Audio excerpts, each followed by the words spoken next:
Wednesday, December 23rd. Thank you all for joining us on another Ride of the DH podcast, Hi5 series, where we'll take some of the more important, fun things happening in the sports world, top 5 that we think that you need to know, whether we elaborate them on the future, just like James Harden. It's going to be one that's talked about today. We're going to update it later because we have no idea what the fallout from that is going to be. We're 2 days away from the fat man squeezing his ass down our chimney, and we are incredibly grateful to everybody who listens. Just kind of a reminder, we won't be having a high five tomorrow, and that's only because we drop episodes on Thursday. So even though it's Christmas Eve, we're still going to have a brand new episode, and then actually Friday we will have one as well. So even on the weekends, we're going to keep rolling through these as well. That's what people had suggested, is that, hey, even Saturday and Sunday, those are busy days too. I mean, we have over 30, close to 25 big events, sporting events just today. 2 bowl games, 6 college basketball games, I think 13 NBA games, just going off the rails. So big NBA games tonight. You got Celtics, Bucks. That's a huge one. We're going to parlay that now into our top 5. Lakers had the ring ceremony last night. Clippers fans on Twitter saying they got revenge just because they won. In no way, shape, or form did they get revenge. No way, shape, or form did they get revenge. Just keep in mind, though, as well, that unless the NBA changes their rules to now ask for a later start date forever, this next offseason as well. So for 2021's offseason, it's also going to be shortened as well because the season starts in October. So it's going to be 2 months less still of an offseason. So for the Lakers and for the Heat, it's 75 days. And that's not a lot at all for these guys. But at the same time, it's still going to be shorter on this offseason as well. So watch out for injuries, especially for playoff teams. It's always an unfortunate complication that comes, but a lot of these guys are just more susceptible. I know that they're at the peak of their performance, but even still, that's something to be aware of. The Nets smacked the Warriors by over 30. Klay Thompson's still out. I don't think Klay Thompson could have helped that. Probably would have made it like a 12, 15-point loss. But Warriors are something. I don't understand the Andrew Wiggins thing still. I mean, there was Chris Webber that was on the call. I don't know if you switched Wiggins and Webber. Maybe it helped the Warriors, and maybe it would help the broadcast booth too. I don't know. But the Warriors need help. They still have Draymond. They still have Steph. So scoring won't necessarily be an issue. But man, just actually being able to defend. And maybe the Nets are this good.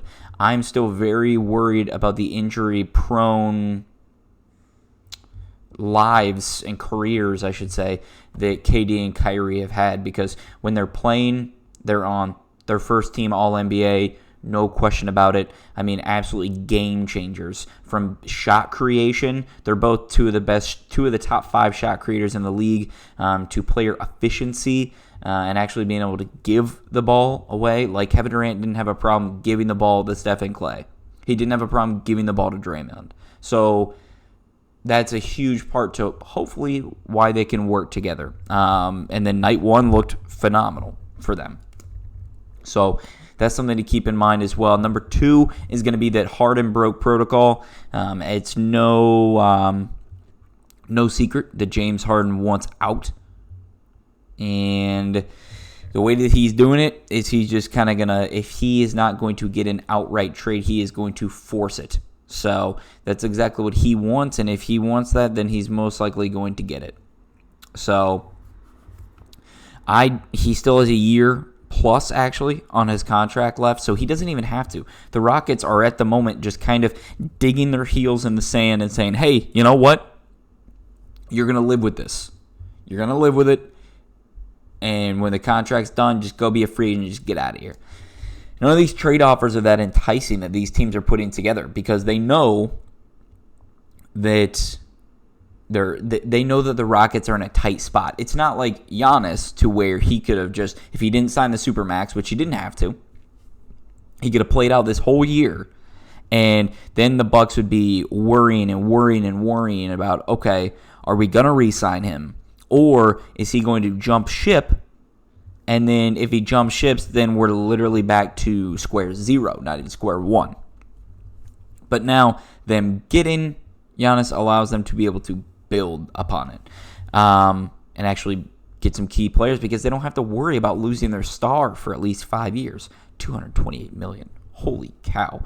All right, number 3, Josh Rosen, on to the 49ers. So just goes from Florida to California. Amazing weather to amazing weather.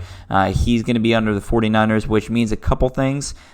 Means they don't have a lot of trust in Nick Mullins anymore. Maybe that's the recent play that they've shown because he's consistently taking games in. Or maybe CJ Beathard. They're like, we don't want either of these guys around. We would rather pay somebody to sit behind Jimmy G, take some reps, and get rid of these 2 guys. Or send one down to the practice squad, get rid of the third one.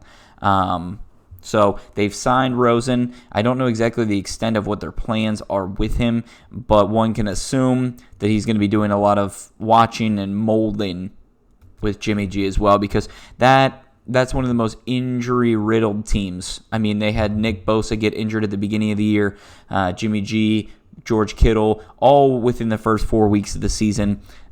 George Kittle was in, back out again. I think Jimmy G was the same way. Nick Bosa's back.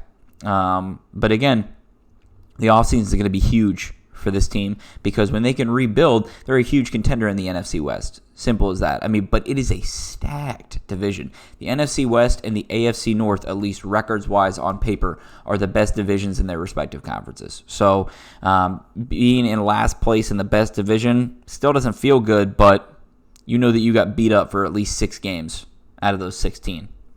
All right, number 4. Josh Gordon. Unfortunately, Josh Gordon has now been again indefinitely suspended with another substance abuse problem. I don't know exactly what it was. This is kind of a reoccurring boy who cried wolf tale. It's terrible to hear because you know that the kind of talent that he can bring. He broke records only playing 14 or 15 games with the Browns. So you know the talent that he can bring to a team. He is a phenomenal athlete. In the interviews that he's done, he's extremely humble, extremely gracious. So it's really, frankly, it really sucks to see somebody like this fall on hard times. And outside of that, of course, social media flood with like, oh, what'd you expect? All this. Like, can't knock a guy for trying. That's what this is built for. Second, third, it's okay. There's nothing wrong with failing and trying again. And so that seems exactly what he's going to do. I hope that he gets the help he needs, the help he deserves, because if you're a sports fan, if you love football, you want to see Josh Gordon out there. It's always a better product when he's on the field. It's a fact. So that's our 4. Number 5, we're going to round out with 2 of the games to watch. Bowl games are all right today. There are 2 of them, but focusing your attention to basketball. If you're like I said, Bucks, Celtics are going to be great. But if you got some time in the afternoon, Xavier Creighton is a game. Both ranked teams, top 25, and Rutgers OSU, also another top 25 ranked team. So they're all within the 10 to 23 range at the moment. These teams combined are 26-3, so they're just steamrolling everybody else. So this is going to be awesome to see. This is a little bit of kind of in-conference rivalries for both of them, and you love to see it because they're actually battling each other out. It's going to be, some spots are moved, and we'll see where we can go. Regardless, OSU and Creighton are ranked lower. They're in the 20 to 23 range. I think they're 22-23 respectively. But if either of them lose, don't expect them to be falling out of the top 25. These are, in terms of like basketball terms, it's a great loss. You're losing to a top 10 team. So depending upon how close they keep it. So, all right, everybody. That is the Hi5 series from the DH podcast. We will actually see you on Christmas Day.